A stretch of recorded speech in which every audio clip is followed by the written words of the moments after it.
Pasintabi po sa mga kumakain, naputulan ng binti ang isang babae nang magulungan siya ng truck. Nabangga kasi ng truck ang sinasakyan ng tricycle sa Maynila. Nakatutok si EJ Gomez. Ha?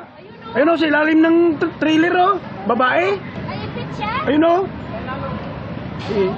Ayun o, sa ilalim o. Kuha ang video na yan sa Mel Lopez Boulevard, Barangay 18, Tondo, Maynila, pasado alas 10 kagabi. Ayon sa otoridad, isang babaeng angkas ng tricycle ang nahulog matapos mabangga ng trailer truck ang kanilang sinasakyan. Siya ay pumailalim at magulungan ng trailer truck. Ang insidente nasa pool sa CCTV.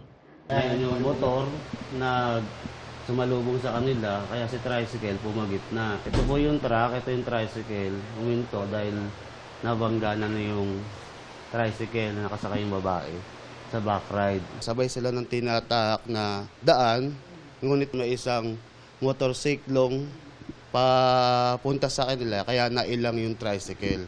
Kaya pumagit na at yun, nabangga nga na siya ng truck. Nabangga yung tricycle dun sa may Kwitan. Nakita ko, pumasok rin yung babae sa ilalim ng truck. Umaray lang po yung babae. Umaray lang. Napasigaw lang, umaray. Sa investigasyon ng Manila District Traffic Enforcement Unit o MDTEU, pasahero ng tricycle ang biktima na sumakay sa Divisoria at pauwi na sana sa Parola. Marami po nakakita na sumingit yung tricycle.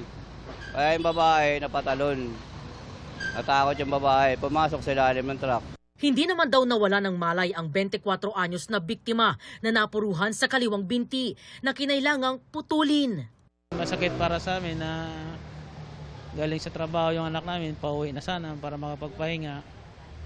Ngayon pa yung natamo niya na. Nasa kustodiya na ng MDTEU ang driver ng trailer truck at tricycle. Hindi sumingit, mayroong nagsunod na container van. Tapos nabundol ang plate number, ang pasayro nabiglaan, nahulog.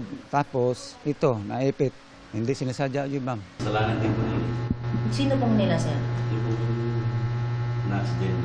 Maharap ang mga drivers sa reckless imprudence resulting in physical injury. EJ Gomez, nakatutok, 24 oras.